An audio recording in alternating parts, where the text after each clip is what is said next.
Good day, viewers around the world. It's Friday, 8th December 2023.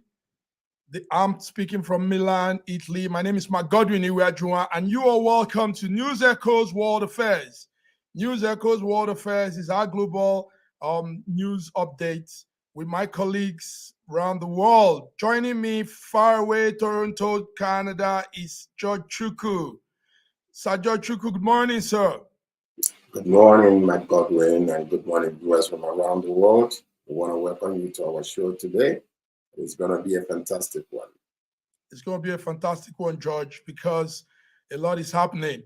But we can't go on with the show if we don't have somebody from Germany. Hanover, Germany is our coordinator and friend, Stephen Adioye. You're welcome to News Echo Global Africa. Good morning. Good. Thank you for having me, my Godwin, my big brother. It's great to be here, and greetings to all the audience listening.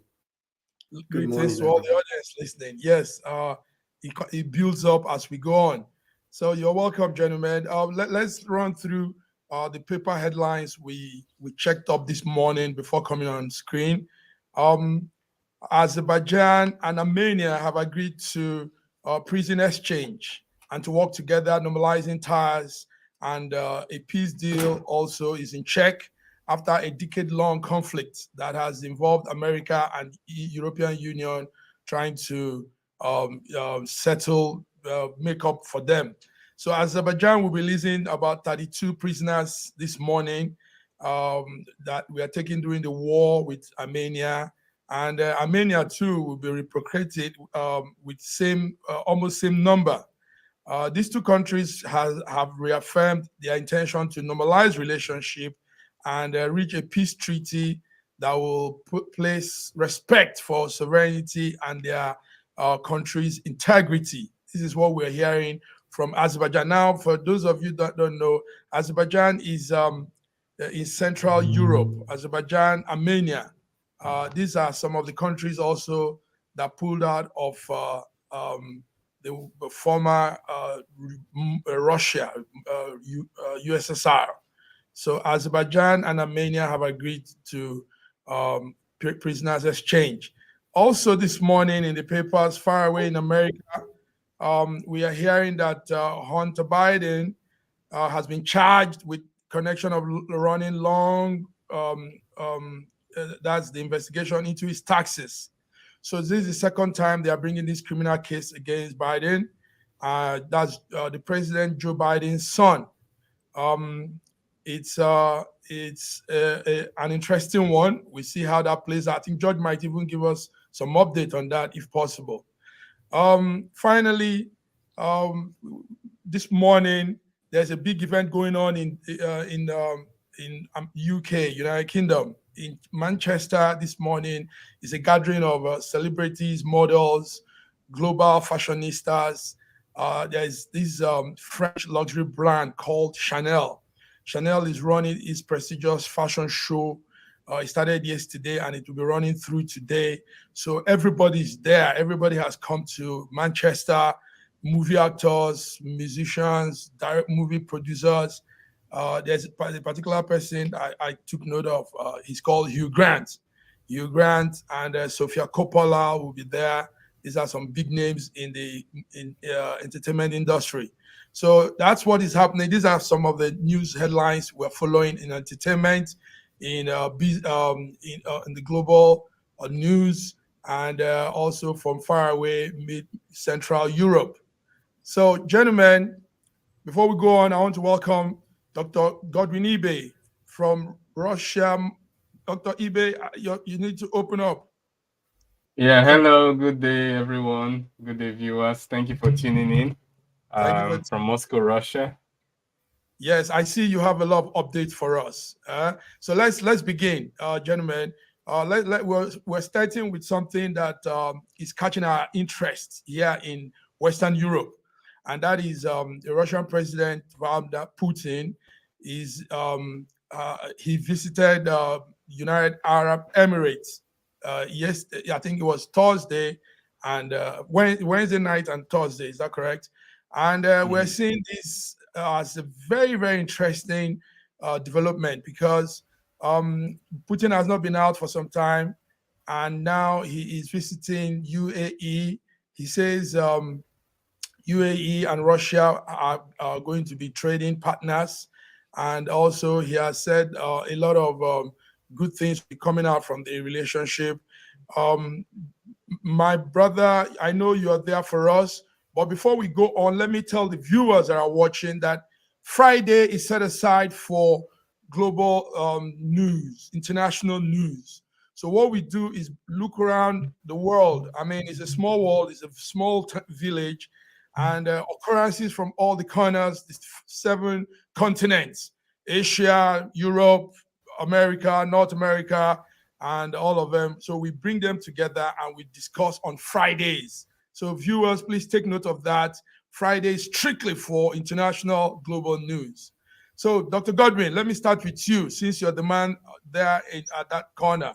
What's the relationship and this news of Vladimir Putin visiting Arab Emirates, UAE? Can you give us update on that, please?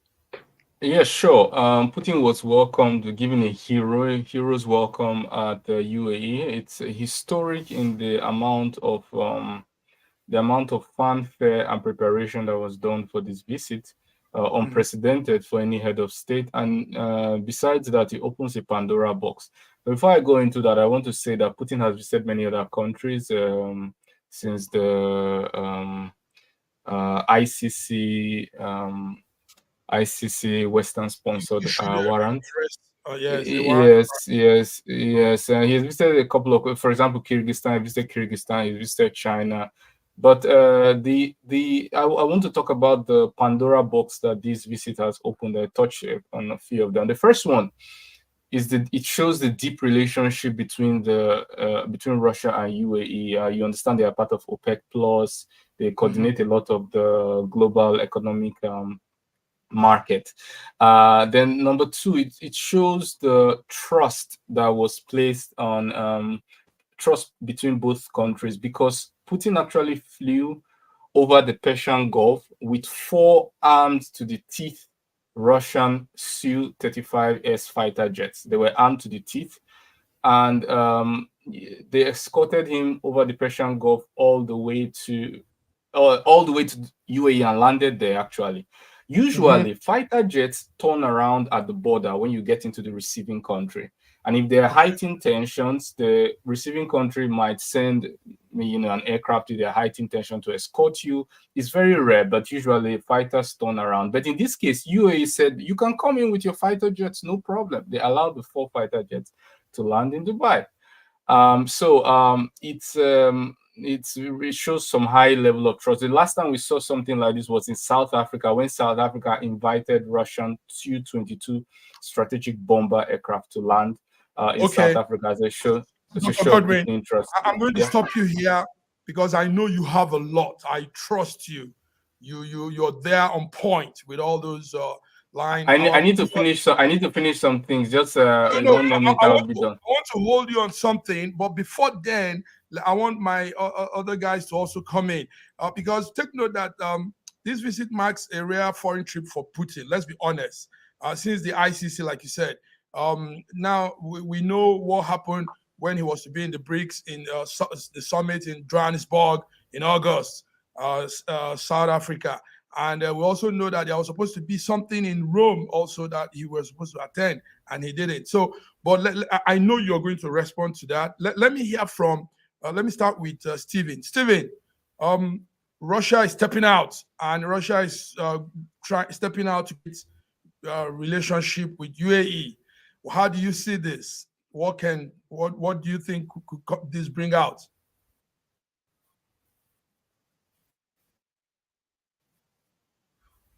Stephen, are you there? Well, yes, thank you. Thank you. Yes, can you hear me? Yes, we can. Yes, we can. Go ahead. Right. Can you hear me? Very well. Well, my subjective opinion to all this. My subjective opinion to all this, there are just it's a very few thing I could say about the whole thing, because we are looking where power accumulated makes people to do much more than they should have even been allowed to do. I'm a straightforward talker, and I always maintain that stand. Mm-hmm. Equal responsibility, equal issues has to be discussed. When it comes to the issue of the global role that Russia is playing now, many of it is underpinned, in my opinion, with the war going on in Ukraine. Okay. I cannot fathom and imagine that a leader of that caliber bombarding a small, entirely a country that actually in the 18th century used to belong together. And so here we are giving him a pompous welcome and giving him all that he actually perhaps do not deserve. So in my opinion, the world is going through a situation that we have to be very careful and we have to be very balanced. So in my opinion, I do not hold any high regard for any country whatsoever that is operating on absolute power.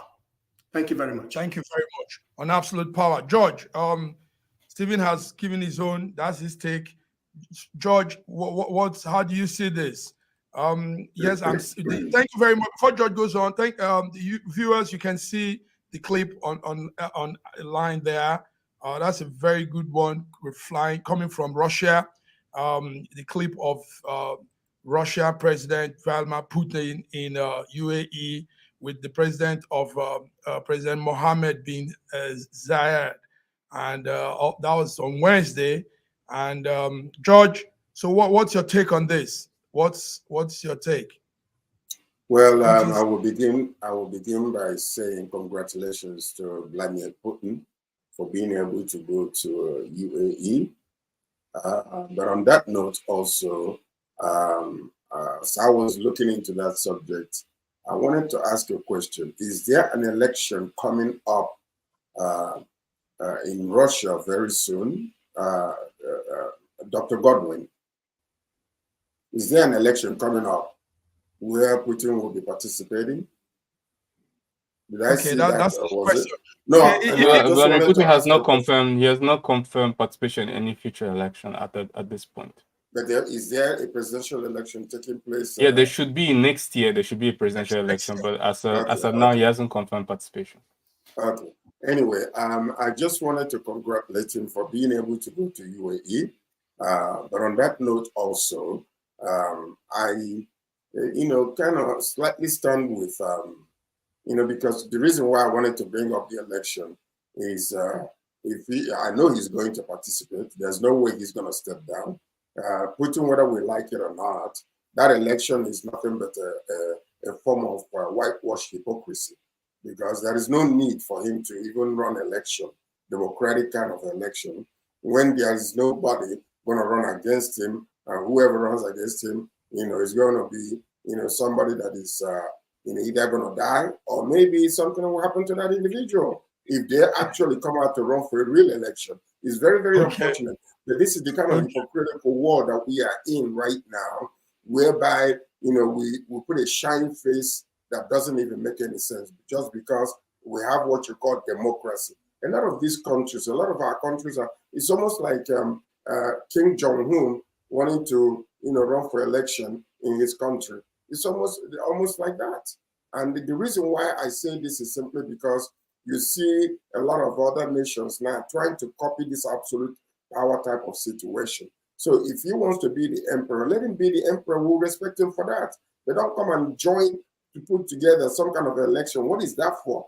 No, the man is going to be there until he's tired of being there, and nobody's going to contest against him. They can contest if they want to, but they're not going to win.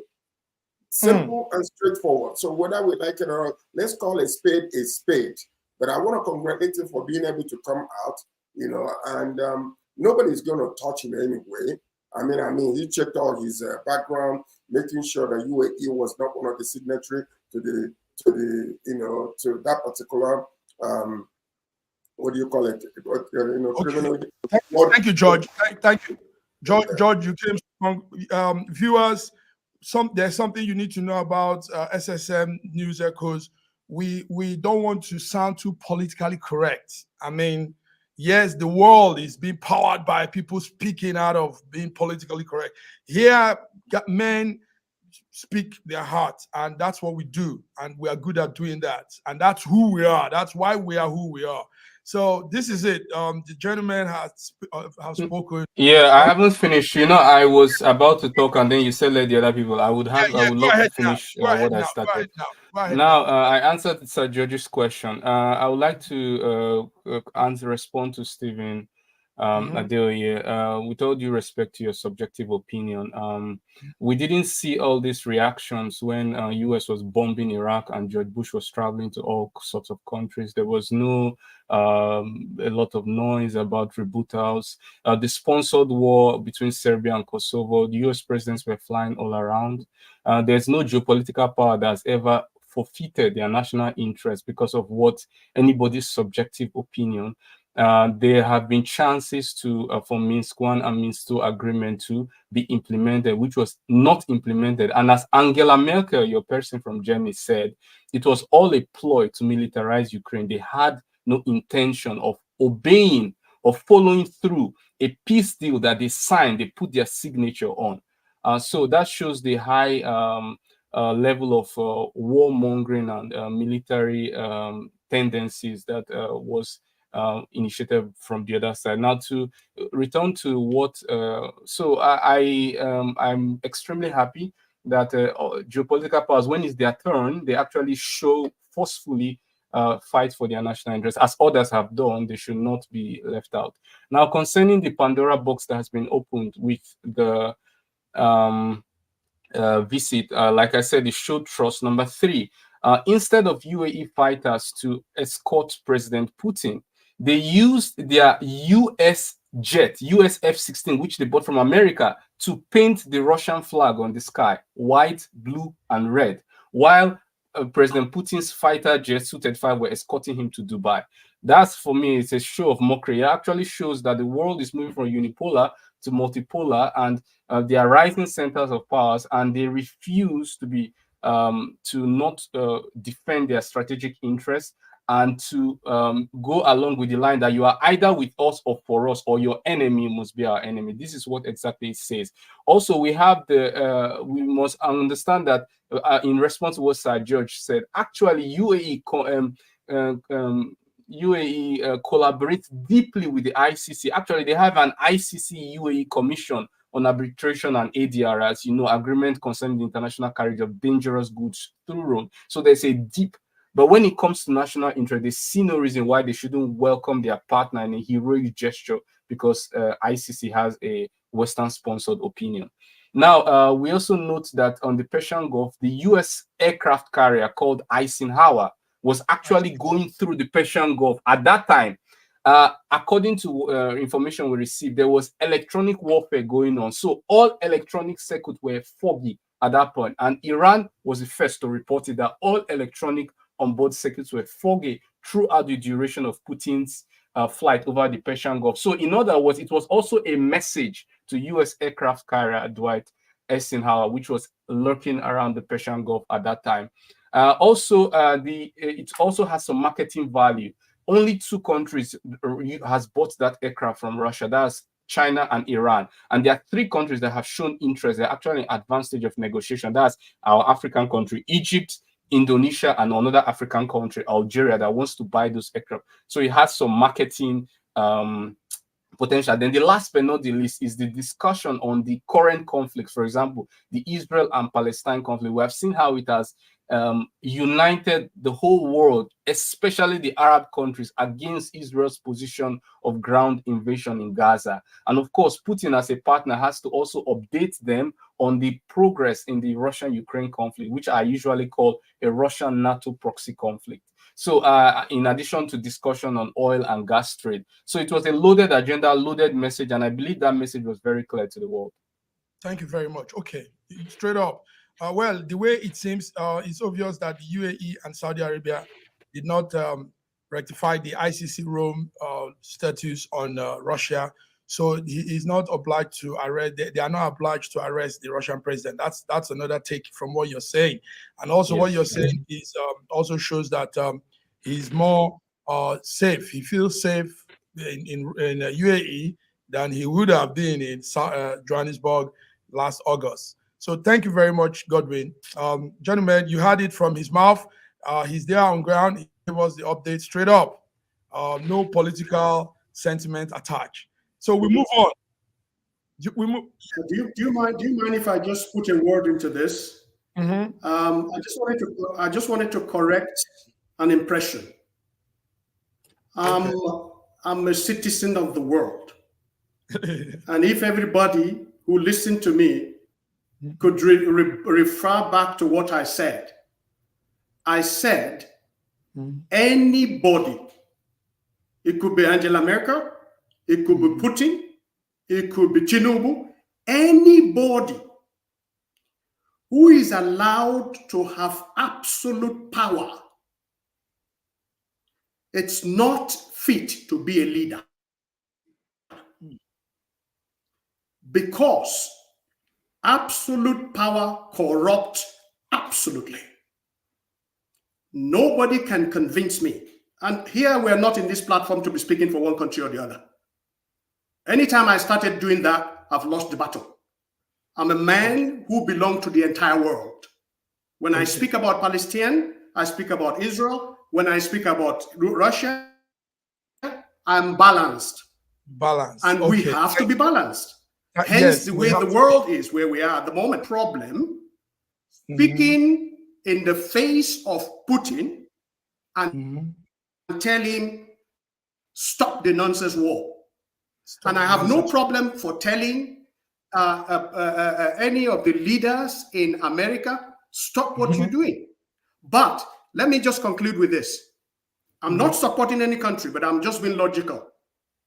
When the World Trade Center was bombed by the Al-Qaedas, the reaction was America went to war. It was a costly war in Iraq, very costly. My statement was then, oh, these guys are making a big mistake. I said it very clearly. All those who interviewed me, I said that. And it happened. Now, what I'm saying now with the Putin, I mean, has Ukraine hit any area before the war started in Russia? No. What has the leader of Wagner Group did? He's dead. And I remember what Sir George said. Anybody who speak against these people, who had anything against them, is dead. They think that is the end of the whole thing. I'm a Christian. That is not the end. It's the beginning of life.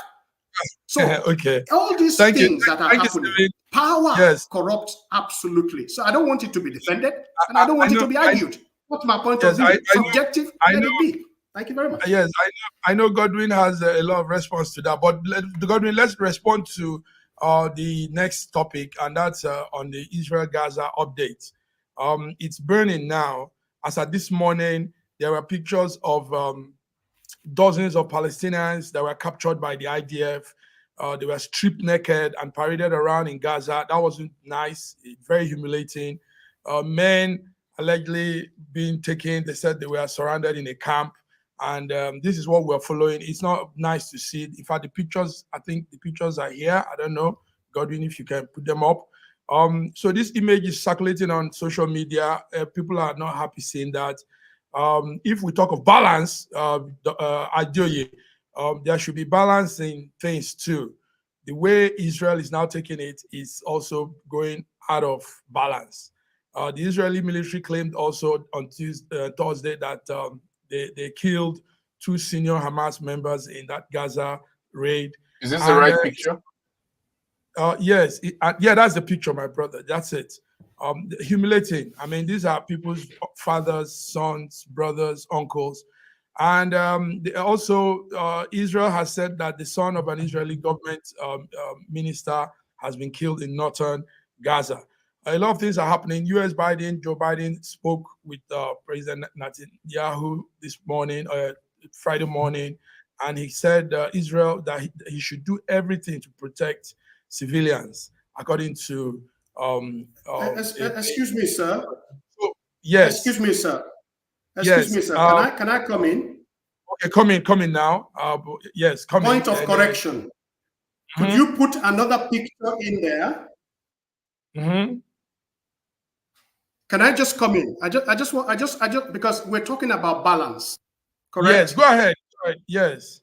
I would like you to put the picture of the 7th of October also on the screen, because let's have the comparison of these both. Look, you see, I'm in this show because I know USSM. I know that this is a show of balance. This is a place where one can be balanced. It's not a rhetoric. It's a place where one can be balanced. Let's roll over. My solidarity with Israel as a nation to exist is non-negotiable, because I put myself in a position where when Nigeria war and millions of people were killed, up to today, people are still licking the wound. There had not been real reconciliation in Nigeria. 6 million were killed. Retrograde back to the Nazi time. 6 million Jewish were killed. Who did that? These people were finally forced to settle in Palestine. Now, the question we have to ask ourselves very, very clearly is this: the only democracy in the Middle East that is under constant threat of alienation is Israel. Can you imagine? We are looking at the situation with Boko Haram in Nigeria. Let's imagine big people of Boko Haram are flying everywhere, and they are in billions, and they have built tunnel from Zamfara to Gobe, and they want to destroy the entire nation of Nigeria. And they stripped over underground 500 kilometers square. They got to Abuja and killed 1,000 people, displayed them, raped their women. And are you going to tell me, gentlemen, that the president of our country, as weak as he may be, will and say, well done, boys, Boko Haram, you have done what you want to do, we leave you free? No country. Which country on earth will be feeding its enemy, will be clothing its enemy, will be providing job for its enemy, will allow the enemies to create 500 kilometer tunnel to get to be killing its people? Which government? Who is going to do that? Okay, if which government? Say, finally, yes, we are looking at issues here, and we are not balanced. We are not balanced in the world. And to be balanced, can I just finish this, sir? To be balanced, however we do it, and however I condemn every act of violence. Can we say this? Palestinians are not Hamas. Hamas have their ideology. I have great Islamic friends. Where do geometry come from? Where do mathematics come from? Sciences come from? Our genuine Islamic brothers and sisters. They are not radicals. Where does it come from? Radicality can be extreme Jewish people, can be right extreme, can be Russians who are oligarchies. It could be from anywhere. But let's condemn the tactic of ideology, not religion. I'm not saying the Jewish against Islam. No. I'm saying we are seeing people that have ideology and want to destroy the other. Okay. Finally, sir. Yes. Let me just close with 1 minute. 1 second. Okay. 1 second, please. Now, let me close with this. In Palestinian, there are two camps. You have the camps in Gaza Strip, which is ruled by the Hamas. Hamas have the ideology to destroy Israel. Why are there no any development in Gaza? Because they sworn to destroy their neighbor. Okay, why is it that people who are told before Israel strike, Israel sent information? What people do that? Do the Boko Haram did that? Okay, in Ramallah, is it not the same country? I mean, let's be balanced. So if we put this picture up, let's put the picture of destructive that has been going on since 1970s. Destruction in Israel, dead, and people. Wow. Finally, Saddam Hussein. Let me hold you when up. Saddam Please. Hussein cooperated We'll go on a with, break. Adeoye, sorry, I'm sorry. We'll go on a break. You're blowing hot. You're spilling. Yeah, I'll respond to that after the break. Yeah. Yes, after the break. Including pictures he asked for. Sir George, I know you also have your response too, but let's just take that short break. So, Godwin, run the break. And I don't need a response, please. Viewers, let's talk. Viewers, you are on to the new. It's getting hot, viewers. You can see what's happening. News Echoes World Affair for our global audience, Friday, the 8th of December, and I'm here with my men. These are real strong machines, men with strong words to tell you how it is. So let's go on a break. I will be back. Thank you. A year ago, I wrote a book titled The Final Solution, and I was trying to say to the rest of the world that there are challenges ahead.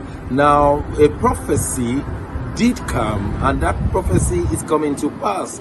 But I'm telling you, the final solution has been found many years ago in the Bible, because the Bible simply says righteousness exalts a nation and sin is a reproach to the people. So I want you to know that we can get solutions to problems in Ukraine, in Russia, in Nigeria, indeed all parts of the world. We need that solution, and the solution is straightforward. Please get a copy of my book. It's the Final Solution by Bishop Shegun Johnson, and you can find it in Kindle, in Amazon. Just type Bishop Shegun Johnson, The Final Solution. It's very, very small book you can read within 2 hours, but it contains the final solution. Do get a copy. Not getting it is doing disservice to humanity. Don't forget the final solution.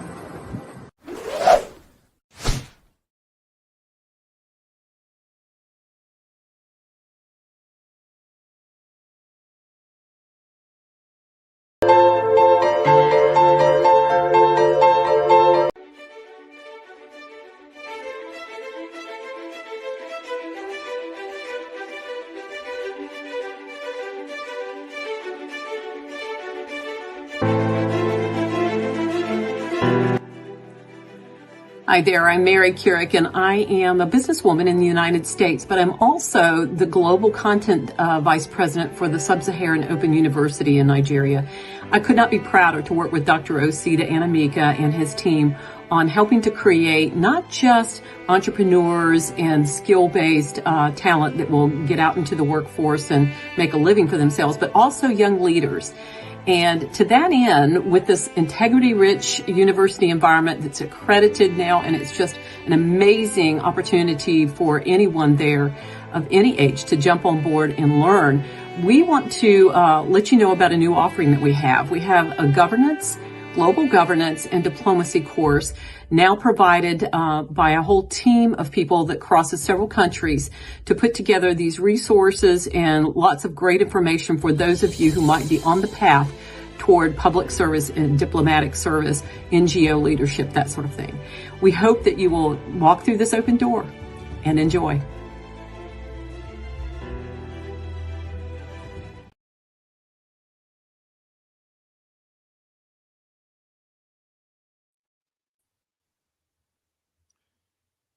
Viewers, you are welcome. You are welcome. I'm carried away with the thoughts of what we're doing here.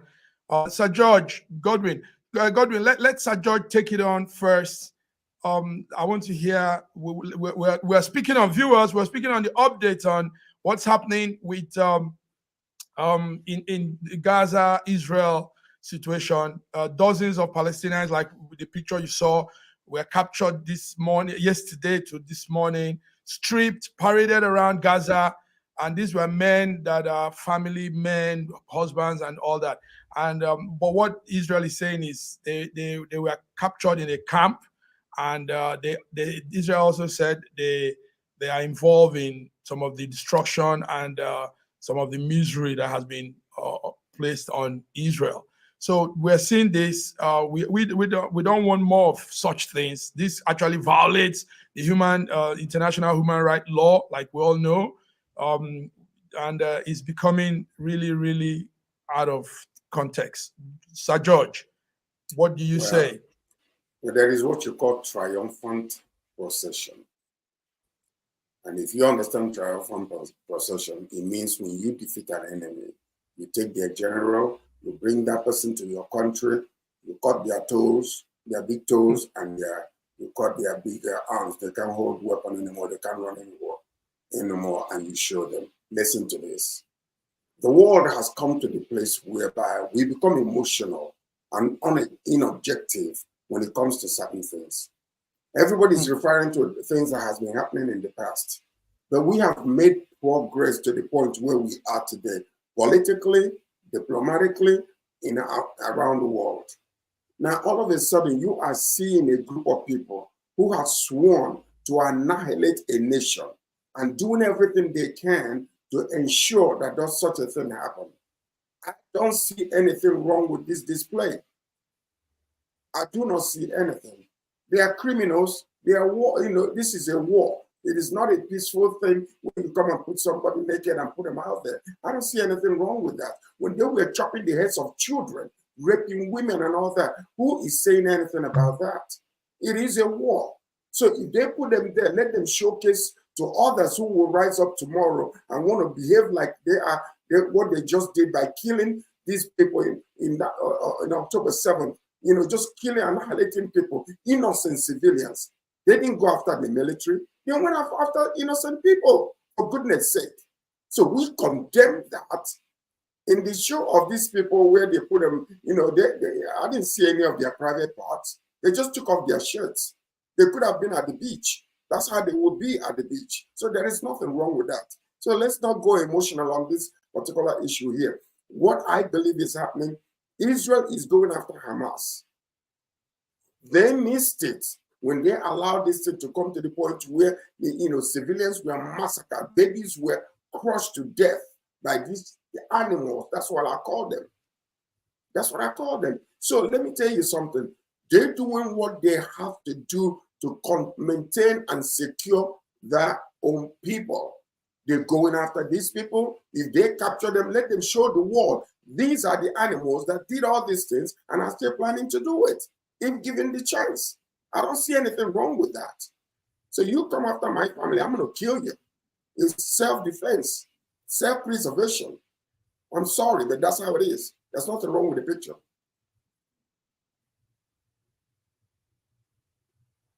Yeah, I can't hear you, Mark. I think you're muted. Can you unmute yourself? I know you have a different opinion to this.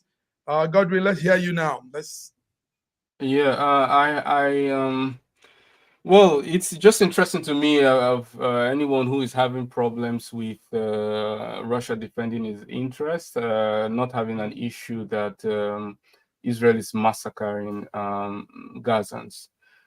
First of all, I would like to show a slide because we said let's make it balanced and fair. So I've decided to show a slide from 1987 to 2021.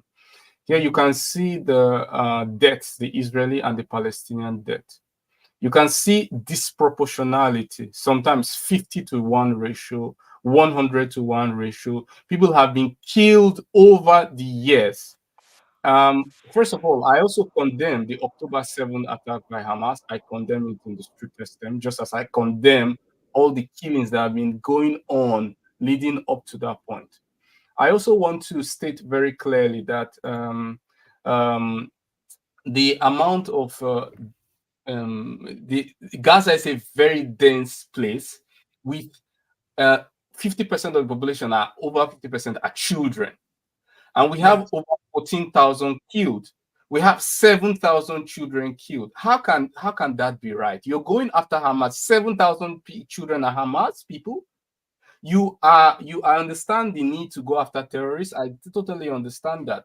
But the manner, the proportionality of going after the people who you have a problem with, should it be done in such a way that this is the highest rate of children death in the world, in fact, in the history. That, I mean, in terms of the target to children ratio, we have over 50% of the deaths being children and dependents. Now, the Palestinians are living in clear, open-air concentration camp. Their water is controlled by Israel, their electricity, their food, even human beings. You can't go in or go out without Israel allowing you or not allowing you. We are already aware of the return, what is called the policy of where Jews are allowed to return, but Arabs are not allowed to return. Okay, we know that. That's their policy. But someone can say that's apartheid. But okay, let's not focus on that. Now, we have a situation where these guys are living in open-air prison. And by the way, they've been living there in decades. So the people who are even teenagers today, all they know in their life is that they were born into a prison. They have lived all their life into a prison. Their father was just recently killed, because if 50% of the casualties is death, it means they have a father who was killed or somebody who they depend on. Let's assume every family has 2 children. That means they have a father definitely who was killed, somebody who they depend on. We have a picture of the 11-year-old who was saying, oh, my parents are dead. I am a disabled person. I'm crippled. What else do I have in life? Kill me. She was actually begging for her death. And that is the fact. It's not just a one-case scenario. If 50% are casualty, it means that you have killed so many parents and rendered so many people desolate, homeless, not even knowing what to do in life. And then we have, you say balance. We have over the years, killing of Palestinians, killing ratio 100-1. And we say it's totally fine. We don't speak about condemning general this. So we have to agree that, yeah, humanity, if we are standing for humanity, we are citizens of the world, then we should say, okay, enough is enough. If you want to go for Hamas, please, you have to maybe a more targeted way. Maybe you use another principle, not the one that causes this kind of mass casualties, of which most of them are children. Okay, this kind of mass casualties. Okay, just 1 second. I want to ask Dr. Ibe a question. Those questions. Yes, right. Let me ask Dr. Ibe a question. Yes, Dr. Ibe, let's just assume that you and your family are out there, and then all of a sudden somebody comes after your family, okay? And then you turn around as the man of the head of your household, who is supposed to protect your wife and your children and your family. You are the head. And then all of a sudden, when they are attacking you, you took your 2 children to become shields of the attack. You put them in front there, your 2 children, and you put them right there. And then eventually, God forbid, and a hypothetical situation, I hope, God forbid, that either those children, not yours now, I'm just saying it hypothetically, they were wounded or killed. Who do you think the world will blame? Who do you think the world will? Yes, human shield. You, sure, of course, I will blame the person. You ask a question. I will blame the person who saw those 2 children in front and still send the missile. Let me finish. George, now all of a sudden, Sir George, I wouldn't want to say amen to what you said. I didn't want to say amen to it, because there is no human being on earth, will do what my fellow Dr. Ibe was talking about. What the situation at hand is this: when one of the Hamas leader, a multi-billionaire who is flying around, he never lives in Gaza. It's outside in somewhere. He's in Qatar. When they ask him, why not go for him? He's in Qatar. Why not go after him? Why go after children? John, go ahead. Let me finish what I'm saying now. Okay, so what I'm saying is this: the Hamas, what they are now doing, they're using humans and children. They're going to where the population, is intense. Civilians are. Now the question is, who do you blame in that situation? Are you going to blame the people that have already, these people were the ones who went after Israel this time. They destroyed them, they killed them, they destroyed them. And they say, we don't want this to repeat itself again. And you using children as human shield, using populated places like hospitals and stuff like that. What do you expect Israel to do? Who do you It didn't blame start in that at October situation? 7th. I will blame both of them. I will blame the person who is using children as human shield, and I will blame the person who sent the rocket, knowing fully well that there are children in front. You have to blame both. And nothing started at October 7th. No matter how you try to narrow it, you add emotional spices to it. I have shown you statistics. There are Palestinians that have been killed, ratio 100 to 1 over the years. What do you want Statistics that you are showing me, statistics you are showing me, Okay, is when an ant, no, hold on a second. If you compare Hamas, Palestinians and Israel, Israel is a superpower.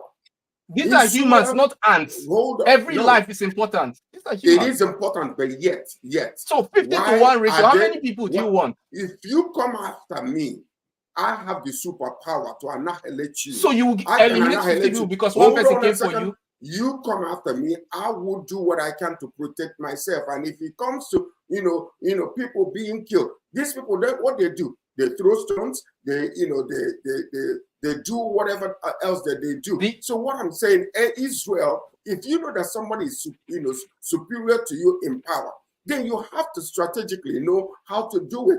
Don't go after somebody. It's just like me. You shouldn't send missiles if you know that the majority are children. I should not throw a stone to somebody who got AK-45. That's stupidity.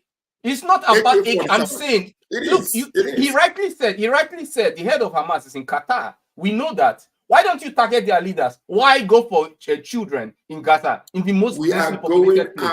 I am saying they are not going after anything. Even Netanyahu sponsored the Qatar leader, the Hamas leader. Netanyahu said it was part of his policy, and they are still sponsoring the Hamas leader. They are in Qatar living there, but civilians are living there. If you want to go for revenge, why not go for the people themselves? Why the children? Why the dependents?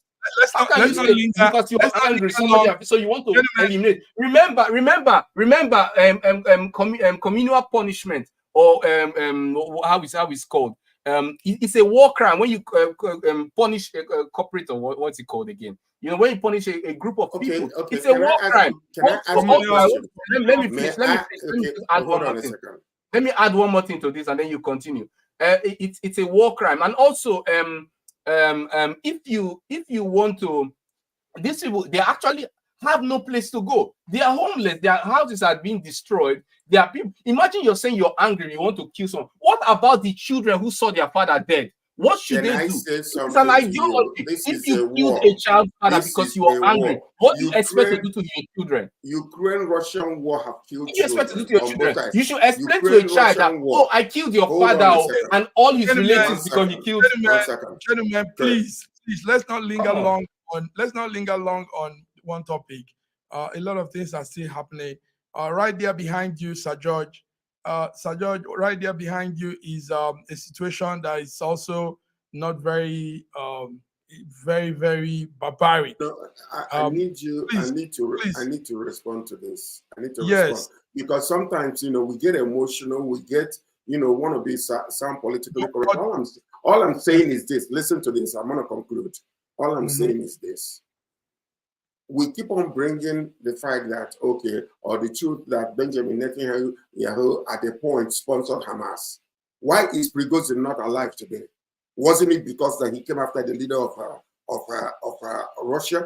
If a friend and ally becomes an enemy, what do you expect to do with that individual? So you answer that question, Dr. Godwin.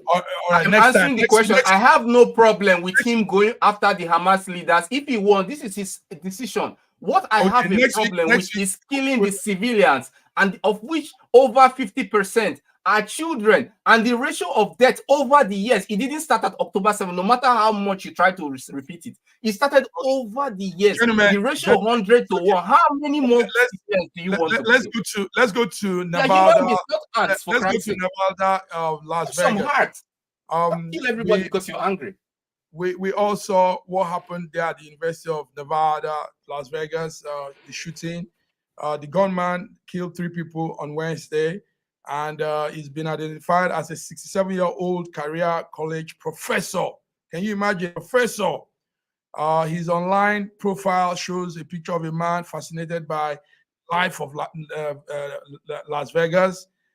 He's fascinated by puzzles, and he's also, listen to this, he's fascinated by conspiracy theories. I think that part of conspiracy theory got me, and I will want us one day to also begin to address this thing called conspiracy theory. A lot of people are being carried away with this so-called conspiracy theories. You know, they come up with a lot of sometimes vague information, and it's misleading people. It's getting people overwhelmed. It's making people also react in a strange way, like the professor has done in Las Vegas. So the man is identified as Anthony Palito, and he killed 3 people. Now families are crying, people are sad. Sir George, what's happening from your back end there? A professor goes into university and blows up the head of 3 people and injured many. Well, you see, sometimes liberty can become a curse. Liberty without any sort of control can become a curse. You see, because what we are seeing today is the 2 far ends. People are becoming tangents. You know, they're not being objective anymore. People don't care anymore. If this is what suits you, you want to go ahead and do it. Now, a professor, a learned professor, will take a gun and go and killing people because of conspiracy theorists, because of the news that he's listening to. A lot of these people believe that, you know, you could have seen what they were actually propagating during the election in the United States of America, where they were saying that the government is selling children, the government is raping children, all kinds of stupid, you know, thing that they will conjure up in their minds and believe such nonsense. Many of them are going to jail today simply because they delve into it, they got baptized into those lies, and then, you know, and take it all over the place and doing evil all because of that. So, you know, it is so sad. If you go to the conservative news, they tell lies. If you go to the liberal news, they tell one-sided story and sometimes lies. But, you know, whereby all of a sudden people that are in the conservative section don't even hear the liberal news anymore. All you know, they feed you. This is what happened with you know, with what do you call this news channel in America? You know, Fox News. You saw what happened. You saw when they know the truth, they because they wanted to appease their audience, they will tell all manner of issues and all lies and everything to feed on that particular theory, conspiracy theory that they have. This is what we have today. And that is the reason why I love this news. We're not being influenced by anybody. We speak it like it is. We speak it like we understand it. We are not on one side or the other side. So that's why we can agree, we can disagree to agree here. We might have, you know, different opinions, but at the end of the day, we remain one. So it is so sad. And this is just the beginning. This is just the beginning. Sorry, Godwin, let's come to Stephen. Stephen, conspiracy theory has pushed this man to blow up 3 people's head. Also, part of the conspiracy theory is he talks about Freeman saying, he talks about the Rothschild family, George Soros, all these things. He puts it together. He comes up with all this talk of the world is being controlled by this, blah, blah, blah. Now, what I want to say, Sir George, is that of a truth anyway, we know there are governmental conspiracies. We know back end, the government of the world have some arrangements they do and all that. But what is happening is some people are taking it beyond, exaggerating it, making it look like some kind of strange thing, and they propel it into some people's mind, and those people begin to work with it. Stephen Adioye, do you believe in conspiracy theory? What a question. No, I based my values and my way of life on a biblical principle. Good. And so as a result of that, being very, very intact in terms of what the world may have said. The world may have said many things, and there are a lot of theories out there, and there are a lot of ideas, and there are a lot of issues everywhere in the world. You see, when you follow the biblical understanding, you are a citizen of the world, and you have a roadmap. And whatever people try to convince you with, you have a clear cut of approach of how you're going to go about it. It's a pity. I feel very sorry. We can't put this man on a spot and say he has done the worst. But he was carried away with some of the things that he has been hearing. You know, we have a lot of information every day. As soon as you start looking at news, there's somebody saying that, the other one saying that. My advice to everyone, including students, be very articulated. Know for sure that you cannot digest all the information you get. And being siding to side, one side or the other, would just bring more problem than good. So my advice to all the listeners and everybody is be very, very, very critical in whatever you put in your system. Renew your mind every day. Thank you. Renew your mind every day. Thank you. Godwin, we are running out of time, but I want to quickly say also, listen, Godwin, Elon Musk's X has been said to have a lot of these supporting this conspiracy theory thing. And as at this morning, there's war going on between Elon Musk and Disney World. Disney World has pulled out all their adverts, all their things from the Twitter X page, and it's causing another fight. And people and the Disney people are saying yes, because Elon Musk propagates a conspiracy theory. He believes in the white supremacy and all this, and people are saying yes, it's true. And I know you to be a good follower of the X platform. So what will you say within a minute? We have just... I honestly don't want to say. It doesn't concern me in any case. Let them pull their ads if they want. I want to speak about Eurasia Economic Union, which is important to me and important to many people in the world. First of all, anyone who wishes me well or says amen to anything that's may that wish return back to that person. Wishes me bad, may that return to the person. Only good wishes work, whether you say amen or not. Now I'll move on to. I'm just saying. Yeah, I'm not. Be very careful yourself. Yeah. And you also have to be careful. Everyone has to be careful. No.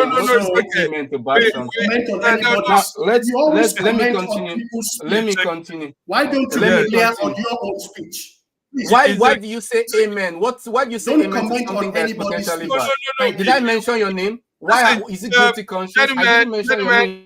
Our time is up. I'm sorry. I need to finish. Please, I'm sorry. We have to go. We have just 1 minute. Let me finish up the EAEU stuff. Russian Euro plan. Okay, I can say that. Yes, the EAEU has an integrated single market as an economic union. It has about 183 million people and a gross domestic product of 2.4 million. They recently signed an agreement with Iran that is increasing the market. Yes. If before they controlled about 3.5% of world GDP, now they control 4.5% with the addition of Iran. Their total population has increased from 2.4%. It's increased about from 184 million. They've added 88 million. And their oil production, they control oil production by about 14.4%. With the addition of Iran, now it's about 25%. With gas production, they controlled 19.5%. With the addition of Iran, it should be about 27% now. And for mineral fertilizers, the EAEU controlled 17 million tons. That's 35.7%. Now with Iran, they should control about 27%. And if you look at the world map, you can see that there's a line that seems to divide the world into two based on trade, from Russia all the way to Iran. So it's a powerful free trade agreement. That was fast. That was good. Viewers, thank you very much for tuning in. It's been Friday with our global update, news update. My men are there. You know, we disagree to agree. Diverse opinion, diverse views, but we're still one dynamic set of people, of Nigerians in diaspora, giving up updates to our viewers. Thank you very much, gentlemen. So we take it from here. The good news I have, gentlemen, is that from January, our network is opening up to more time so that you guys can actually come and give up the updates. So we'll be having the Monday news updates, 6 o'clock Nigerian time from January 24th, 2024. And that will be a good time also to come and air your views while the international updates remain. So till then, till next week, gentlemen, thank you for coming. Till next week, have a beautiful weekend. God bless you all. Bye-bye.